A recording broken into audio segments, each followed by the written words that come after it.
Hello aspirants, welcome to Bhagyalakshmi IAS Institute, where passion meets purpose. Today we are going to discuss about the environment 2024 PYQs చూద్దామండి. So మరి మనం environment subject అయితే start చేసాము. So మరి PYQs తీసుకున్నప్పుడు చూడండి ఇక్కడ 2024 తీసుకుంటే విత్ రిఫరెన్స్ టు ద చూడండి పర్ఫ్యూర్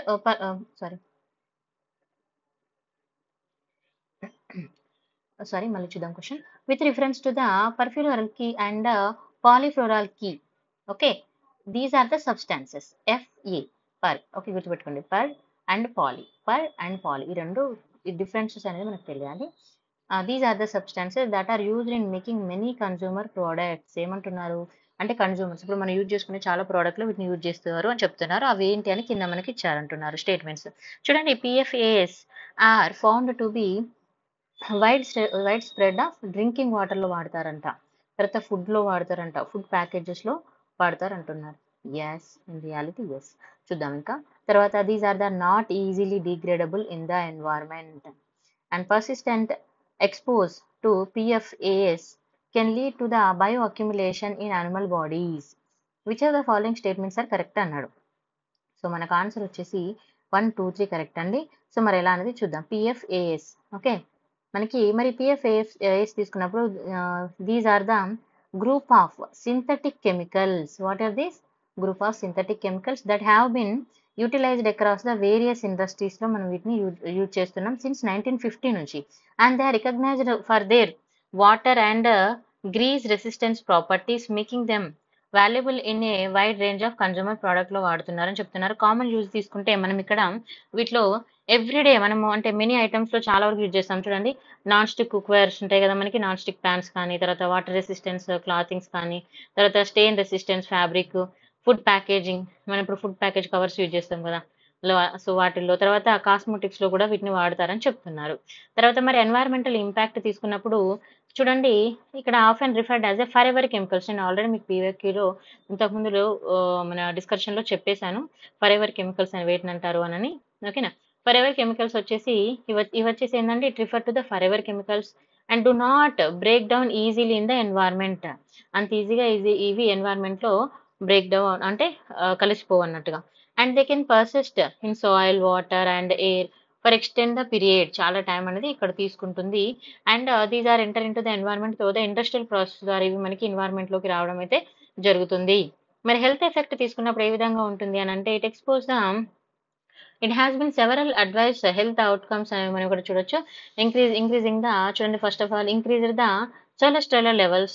okay cholesterol levels and level ఇంకోటి ఏమంటున్నాడు ఇక్కడ మనకి కొలెస్ట్రాల్ లెవెలే కాకుండా మనకి లివర్ అండ్ కిడ్నీ డ్యామేజ్ కూడా చూడొచ్చు, ఇమ్యూన్ సిస్టమ్ చూడొచ్చు అంటే ఇమ్యూనిటీ సిస్టమ్, తర్వాత developmental issues in like foetus కానీ ఫీటర్స్ అండ్ చిల్డ్రన్స్లో మనం డెవలప్మెంటల్ ఇష్యూస్ చూడొచ్చు. తర్వాత increasing the risk of certain cancers కూడా ఇది దారితీస్తుంది. ఈ మధ్య చాలా మంది ఉన్న రీసెంట్గా ఒక 31 ఇయర్స్ పర్సన్ ఎలాంటి ఆల్కహాల్ హ్యాబీ లేకుండా జస్ట్ 2 days బిఫోర్ చనిపోయారంట.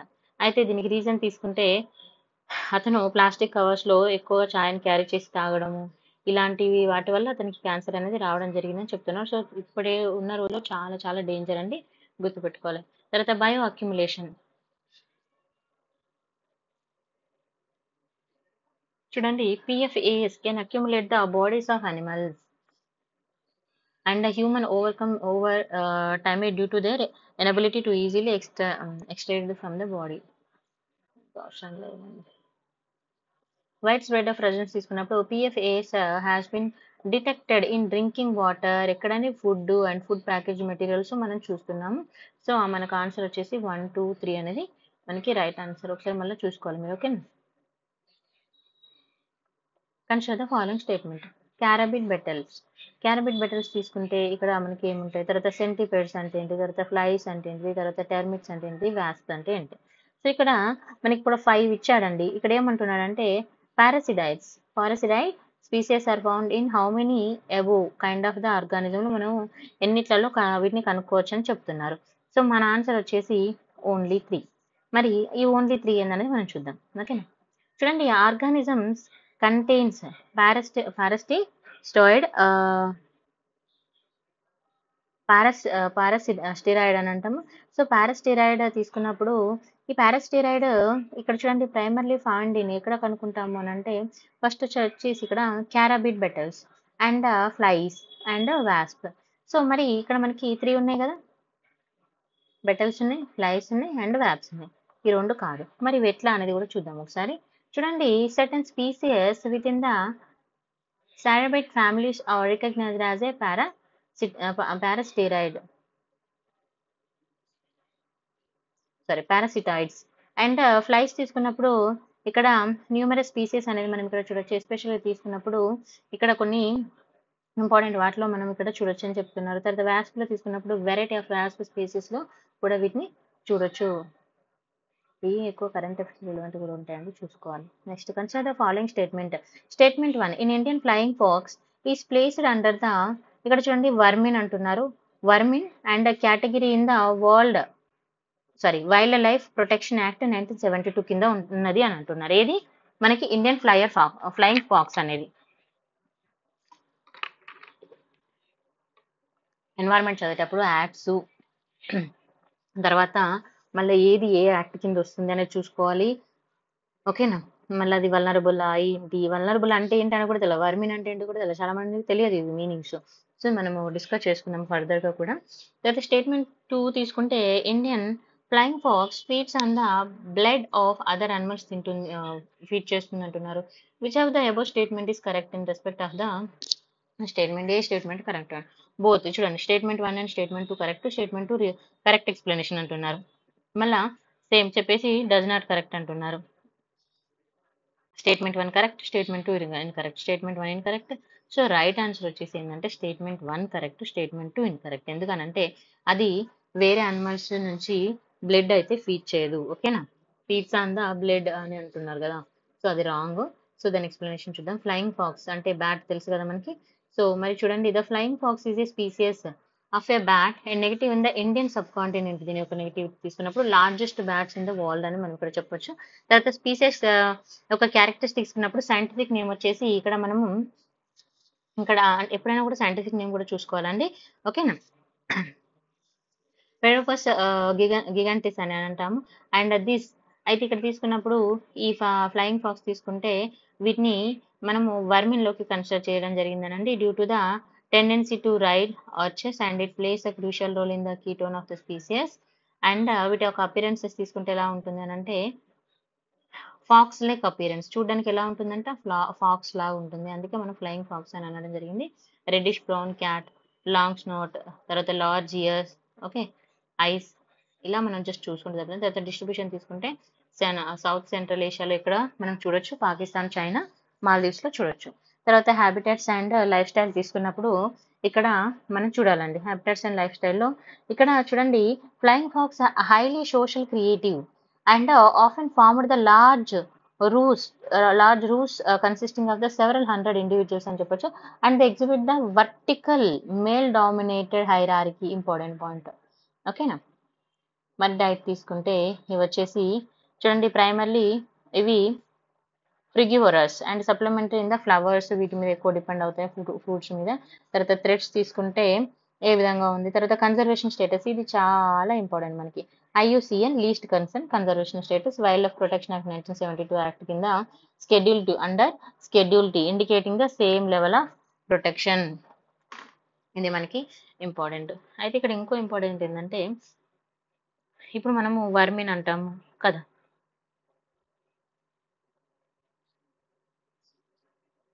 వర్మిన్ అంటాము, వల్నరబుల్ అంటాము కదా, మరి వీటికి మీనింగ్ తెలవాలి. వల్నరబుల్ అంటే ఏ స్టేజ్లో ఉన్నదని, వర్మిన్ అంటే ఏ స్టేజ్లో ఉన్నదని. జనరల్గా ఇప్పుడు వర్మిన్ అన్నప్పుడు వైల్డ్ యానిమల్స్కి ఇది యూజ్ చేస్తాం అన్నట్టు, ఏంటంటే హార్మ్ఫుల్గా ఉన్న దాని పాయింట్ ఆఫ్ వ్యూలో మనం దీన్ని యూజ్ చేయడం జరుగుతుంది అన్నట్టుగా. ఓకేనా. సో అది మనం చూసుకోవాలి. Okay. So next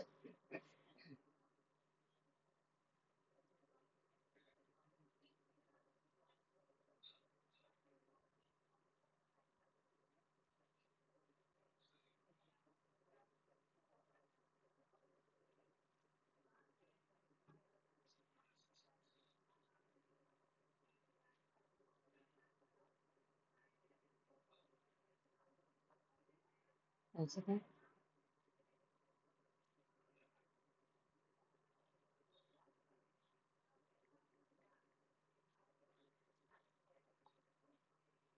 So next the organism cicada and frogupper and pond staker. These are what? So ఇవి ఏంటి అని అంటున్నాడు, అంటే బోర్డ్సా, ఫిషెసా, ఇన్సెక్ట్సా, లేదంటే రెప్టైల్సా అని అంటున్నాడు. సో ఇది వచ్చేసి సిటాడా, ఇవి ఏంటంటే మనకి ఇన్సెక్ట్స్ కింద వస్తాయి. మరి ఎలా అనేది మనం చూద్దాం. చూడండి ఇక్కడ cicada and froghopper and pond skater, these organisms all insect belonging to different families. అయితే ఇవి ఇన్సెక్ట్సే but different families within the order of Hemiptera. And these are the insects are unique characteristics. వీటికి unique characteristics ఉంటాయి. ఇప్పుడు cicada తీసుకున్నప్పుడు family cicada characteristics తీసుకుంటే ఇది large insect recognize for the loud and distance calls, like కూత అది ఉంటుంది కదా, బాగా గట్టిగా వస్తుంది కదండి అది. తర్వాత ఫ్రాగ్ హోప్పర్ తీసుకుంటే మనకి ఇక్కడ దీని క్యారెక్టరిస్టిక్స్ తీసుకుంటే దీన్ని కూడా ఫ్యామిలీ చూసుకోవాలి. క్యారెక్టరిస్టిక్స్ తీసుకుంటే small insect from they remarkable jumping ability there. తర్వాత పాండ్ స్టెక్కర్ తీసుకున్నప్పుడు వాటర్ స్టైడర్ అని అంటాము. ఫ్యామిలీ వచ్చేసి గెరిడ్డే. తర్వాత క్యారెక్టరిస్టిక్స్ తీసుకున్నప్పుడు pond skaters and noted for their ability to walk on the surface of the water. అంటే వాటర్ మీద అది మూవ్ అవే దాని క్యాపబిలిటీ ఉంటుంది. ఓకేనా. Next consider the following statement. Statement 1 తీసుకుంటే మెనీ చీవింగ్ గమ్స్, మనకు చీవింగ్ గమ్స్ తెలుసు కదా, many chewing gums found in market are considered as a source of environmental pollutions. చాలా చీవింగ్ గమ్స్ తీసుకున్నప్పుడు అవి ఎన్వైరన్మెంటల్ పొల్యూషన్ రిలవెంట్గా కనుక్కున్నారు అంటున్నారు. Many chewing gums contains the plastic and gum base అని అంటున్నారు. So which of the above is correct అని అంటే నాకు తెలిసి ఫస్ట్ స్టేట్మెంట్ అయితే కరెక్ట్ అవుతుంది, సెకండ్ స్టేట్మెంట్ కరెక్ట్ అయ్యే ఛాన్సు చాలా తక్కువ. బట్ ఇక్కడ చూద్దాం. Option A, both statement 1 and 2 are correct. Statement 2 explain the statement 1 అన్నాడు. యాక్చువల్గా మనకు ఆన్సర్ వచ్చేసి ఏనే. మరి స్టేట్మెంట్ 1 ఏముంది మళ్ళీ చూడండి. ఇక్కడ చూయింగ్ గమ్స్ వచ్చేసి source of the environmental pollutions, ఇది right. Many chewing gums contents plastic and gum base అయితే ఉంటాయి అంటున్నారు. సో రెండు కరెక్టే అంట. మరి చూద్దాం. Chemicals. Chewing gum is primarily produced using the synthetic gum base which raises concern regarding its environmental impact. And characteristics of the synthetic gum తీసుకున్నప్పుడు చూడండి, సింథటిక్ గమ్లో క్యారెక్టరిస్టిక్స్ ఉంటే నాన్ బయోడిగ్రేడబుల్ ఉంటుంది. సో అందుకే అది తొందరగా డిగ్రేడబుల్ అవ్వదు. తర్వాత ఎన్వైరన్మెంటల్ ఇంపాక్ట్ అనేది చాలా ఎక్కువగా ఉంటుంది. డేంజరస్ ఎన్వైరన్మెంటల్ ఇంపాక్ట్ అనేది మనం దీనివల్ల చూడొచ్చు. తర్వాత చూయింగ్ గమ్లో ప్లాస్టిక్ కంటెంట్స్ ఉంటుందా అని అంటే అవును అంటున్నారు. ఇక్కడ చూడండి పాలివినియల్, ఇది వచ్చేసి chewing gum contents the plastic in the form of the polyvinyl. So గుర్తుపెట్టుకోవాలి, చూయింగ్ గమ్ తినేటప్పుడు కొంచెం జాగ్రత్తగా గుర్తుపెట్టుకోండి. చూయింగ్ అనేది తినడం అనేది it's not a good habit. ఓకేనా. నెక్స్ట్ లాంగ్విటీ తీసుకున్నప్పుడు ప్లాస్టిక్ కాంపోనెంట్స్ అనేవి ఇందులో ఉంటాయని చెప్తున్నారు. Next consider the following statement. Country ఇచ్చాడు, అనిమల్స్ ఎక్కడ కనుక్కుంటారో ఎక్కడ ఉంటాయి వాటి హ్యాబిటేట్స్ గురించి చెప్తున్నారు. బ్రెజిల్ తీసుకుంటే ఇంద్రి అని, ఇండోనేషియా ఎల్క్ అండ్ మడగాస్కర్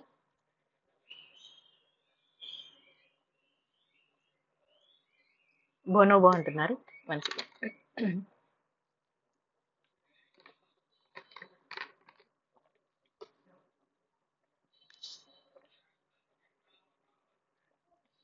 చూడండి ఇక్కడ మనకి కంట్రీ ఉన్న వాటి యొక్క నేచురల్ హ్యాబిటేట్స్ ఉండే ప్లేసెస్ గురించి చెప్తున్నాడు. మరి ఏ పేర్స్ కరెక్ట్ అంటున్నారు. సో మనకు ఆన్సర్ వచ్చేసి ఏది కూడా కరెక్ట్ కాదని ఆన్సర్. సో మరి చూద్దాం ఏంటి అనేది. చూడండి country animal pairing. First Brazil తీసుకుంటే బ్రెజిల్ ఇంద్రి. మనకి ఇక్కడ బ్రెజిల్ ఏమి ఇచ్చాడు, ఇంద్రి ఇచ్చాడు కదా. Indris are native to Madagascar, not Brazil. అంటే మనకు ఇక్కడ ఇచ్చిన ఆప్షన్ ఇది, బట్ ఇక్కడ ఇంద్రి అనేది మెడగాస్కర్కి. ఓకేనా. తర్వాత ఇండోనేషియా ఎల్క్ అని ఇచ్చాడు, but elks are found in North America, యూరోప్లో ఉంటాయి. Okay, not in Indonesia. తర్వాత మెడగాస్కర్ తీసుకుంటే బొనాంబోస్ అన్నాము, బట్ మెడగాస్కర్ వచ్చేసి మనం బొనాంబోస్ వచ్చేసి డెమోక్రటిక్ రిపబ్లిక్ ఆఫ్ కాంగోలో ఉంటాయి, నాట్ మెడగాస్కర్. క్లియర్ కదా. Next consider the following statement.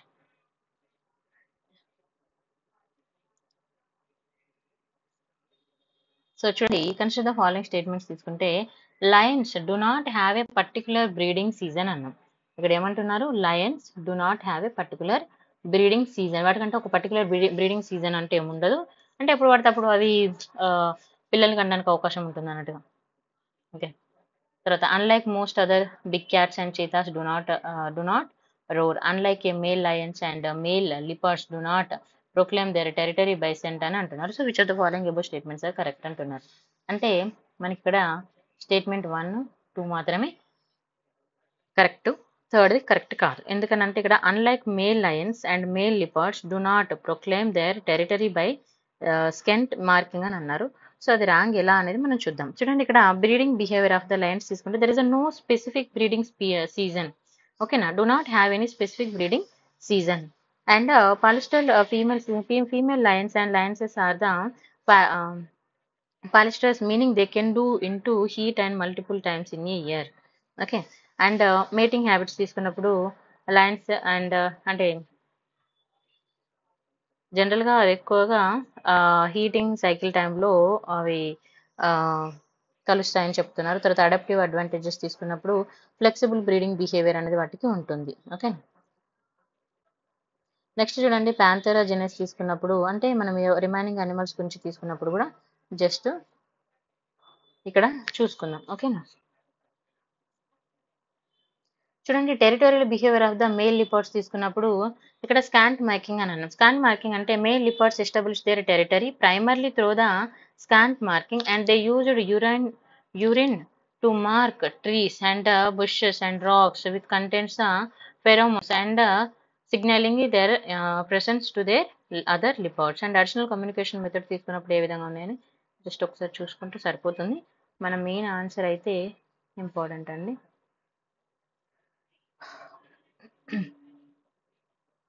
యాక్చువల్గా నాకు కూడా కొంచెం హెల్త్ ఇష్యూ ఉండడం వల్ల నేను చాలా స్లోగా చెప్తున్నాను ఈరోజు. సో నేను యాజ్ మచ్ అది కంప్లీట్ చేసాను ఎందుకంటే చాలా టైం తక్కువ ఉంది కదా. So which of the following is the correct description of the 10 million farmers. ఏంటి ఇది క్వశ్చన్ అర్థం కాలే కదా, చూద్దాం. It is a platform for the accelerating the transition towards the food and water systems that are net zero and nature positive aim to increasing the farmer resilience. చాలా మంది ఏమనుకుంటారంటే questions చాలా సింగిల్ లైన్లోనే ఇస్తాను. ఇక్కడ చూడండి అంత పెద్దగా ఇచ్చారు, ఒక్క స్టేట్మెంట్ అది. ఇక్కడ మనకి 4 స్టేట్మెంట్స్ ఇచ్చారండి.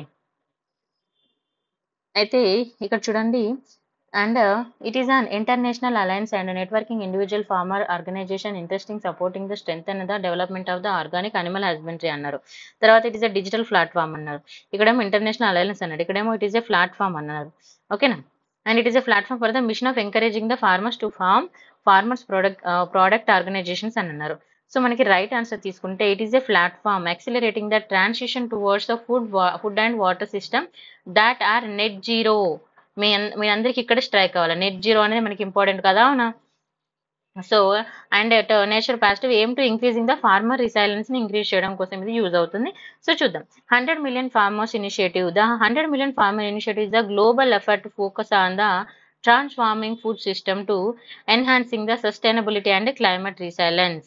And conveying body తీసుకుంటే the initiative is conveyed by the World Economic Forum and operates the multi-stakeholder platform. And stakeholders ఇందులో ఎవరు ఉంటారు అని అంటే ఇది చాలా important. Civil society, business, variety of other partners కూడా ఉంటారు. దీని యొక్క మెయిన్ గోల్ ఏంటంటే to reach the 100 million farmers by 2030లో రీచ్ అవ్వాలనేది target. Next consider the following statement. చూడండి battery storage, biomass generation, fuel cell and rooftop solar photovoltaic units. And how many of the above are considered distributed the energy resources, ఇందులో ఎన్ని అని అంటున్నాడు. So ఇందులో తీసుకుంటే మనకి almost అన్ని కూడా రీఛార్జ్ డిస్ట్రిబ్యూషన్. బ్యాటరీస్ తెలిసిందే, biomass generation, fuel cells, roof top solar. So అందరికీ 2 క్లారిటీగా తెలిసి 2 మీద కొద్దిగా డౌట్ ఉంది, బట్ ఫ్యూయల్ సెల్స్ అనేది మీకు అర్థమైపోయి ఉంటుంది. తర్వాత బయోమాస్ జనరేషన్ కూడా మనకి అదే. సో చూద్దాం డిస్ట్రిబ్యూటెడ్ ఎనర్జీ రిసోర్సెస్ తీసుకున్నప్పుడు అసలు ఏంటి అని అంటే డిఈఆర్ అంటే distributed energy resources are small scale energy generator అనేది ఇక్కడ మనం చూడొచ్చు. లొకేషన్స్ అండ్ ఫంక్షన్స్ బట్టి ఉంటుంది. టైప్స్ తీసుకుంటే battery storage, biomass, fuel cells, roof top. ఓకేనా, అండ్ బెనిఫిట్స్ తీసుకుంటే improving the energy efficiency, reducing the transmission losses and enhancing the grid resilience. ఎవరికైనా ఈ పీడిఎఫ్ కావాలనుకుంటే 9618273181కి మీరు వాట్సాప్ చేయండి. Which of the following show on a unique relationship with an insect that has co-evolved with an that only co-evolved with it, and that is the only insect that can pollinate this tree అని అన్నాడు. ఇక్కడ ఏమంటున్నారంటే కింద అక్కడ ఇక్కడ ఒక చిన్న unique relationship ని చూపిస్తుంది విత్ అన్ ఇన్సెక్ట్ తోటి అని అంటున్నాడు. మరి దట్ హ్యాస్ కో అవైల్డ్ అంటే అది కో అవైల్వ్ అవుతుంది, only insect can pollinate there this tree అని అంటున్నాడు. మరి ఆ ఇన్సెక్ట్ ఏంటి అని అంటే ఇక్కడ చూడండి fig sorry Mahua and sandalwood and silk cotton. ఇక్కడ ఫిగ్ అండి, ఫిగ్ చాలా మంది కన్ఫ్యూజ్ అవుతారు. మరి ఏంటి ఫిగ్ అనేది మనం చూసుకున్నాం. ఇక్కడ చూడండి మ్యూచువలిజం తీసుకున్నప్పుడు is a type of ecological interaction. ఇది మనకి మ్యూచువలిజం ఎక్కడ వస్తుందండి, మొన్న చెప్పిన లెసన్ నిన్నగాక మొన్న నేను వీడియో అప్లోడ్ చేశాను. మనకి ఎన్వైర్న్మెంట్ లో ఫస్ట్ చాప్టర్ లోనే వస్తుంది మ్యూచువలిజం అనేది. So it is a type of ecological interaction both species involved in this benefits. అంటే రెండు కూడా ఇందులో ఇన్వాల్వ్ అవుతాయి.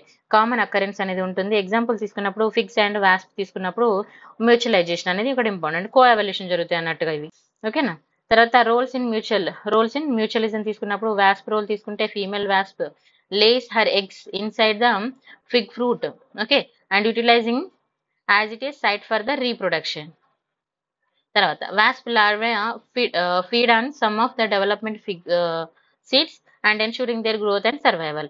అంటే బోత్ కూడా ఇక్కడ యూజ్ చేసుకున్నాయి. మరి ఇక్కడ ఫిగ్స్ రోల్ తీసుకుంటే ఫిగ్ అనేది fig tree provides the seeds as nourishment for the wasp larvae and in return these resources wasp assist the pollinating the fig inflorescence. Simple గా చెప్పాలంటే రెండు ఒకదానికొకటి మ్యూచువల్ గా బెనిఫిట్ అవుతా ఉంటాయి. ఇక్కడ మనకు తెలియాల్సింది ఏంటంటే మ్యూచువల్ గా ఈ రెండు ఏ విధంగా బెనిఫిట్ అవుతున్నాయి అనేది తెలియాలి. ఓకేనా. అందుకే మొన్నటి వీడియో చూడండి తెలుస్తుంది. కన్సిడర్ ద ఫాలోయింగ్ స్టేట్మెంట్ చూడండి. Next butterflies, fish and frogs అన్నాడు. How many of the above poisonous species among themself అన్నాడు. అయితే మరి చాలా మందికి బటర్ఫ్లైస్ లో పాయిజన్స్ ఉంటాయా అంటే తెలియదు, ఉంటాయి. కొంతమందికి ఫిష్ లో ఉంటాయి అంటే ఫిష్ అయితే కొంతమందికి తెలిసి ఉంటుంది. ఫిష్, ఫ్రాగ్, బటర్ఫ్లై గురించి చాలా మంది, but 3 are the poison species అనేది ఉంటాయండి. ఓకేనా. So 3 are the poison species characters ని బట్టి ఉంటాయి. బటర్ఫ్లైస్ తీసుకున్నప్పుడు ఇక్కడ మోనార్చ్ బటర్ఫ్లైస్ అంటే ఇది వచ్చేసి మనకి బ్రైట్ ఆరెంజ్ కలర్ లో ఉంటుంది అండ్ బ్లాక్ కలరేషన్ అనేది బ్లాక్ గా ఉంటుంది. Monarch is a poison due to the milkweed and consume during the larval stage. Okay. So it's a toxic అనేది ఇందులో ఉంటుంది. తర్వాత అటల్ అటల బటర్ఫ్లై అనేది కూడా ఉంటుందండి, అది కూడా మనకి టాక్సిక్ అన్నట్టుగా. తర్వాత ఫిష్ లో తీసుకుంటే స్టోన్ ఫిష్, తర్వాత పఫర్ ఫిష్, ఫ్రాగ్స్ లో తీసుకున్నప్పుడు పాయిజన్ డట్ ఫ్రాగ్స్ అనేవి ఉంటాయి. సో ఈ మూడు కూడా పాయిజన్. కన్సిడర్ ద ఫాలో అంటే అక్కడ మనకి వాటి పేర్లు మెన్షన్ చేయాలి కాబట్టి మనకు 3 కూడా right. Next consider the following material agriculture రెజ్యూడ్.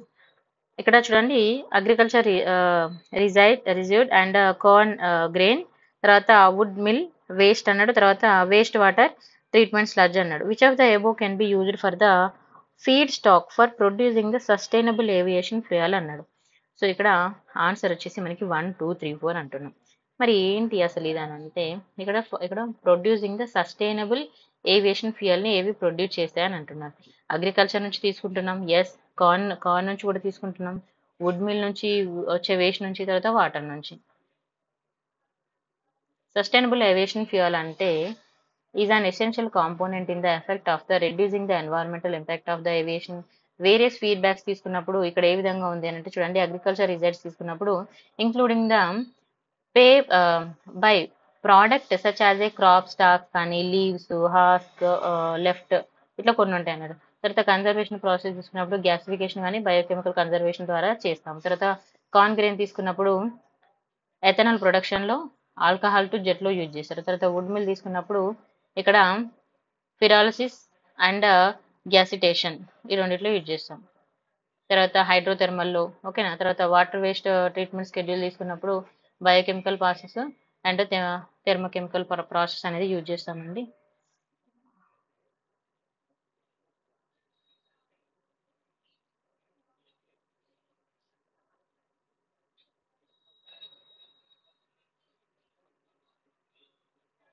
ఇంకా చాలా ఉన్నాయి 2023 పేపర్ నుండి.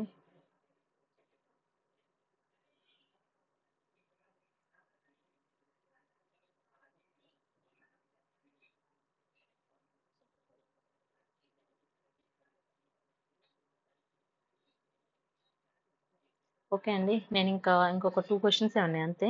సో నేను మిగతావి మీకు నెక్స్ట్ క్లాస్లో డిస్కస్ చేస్తాను.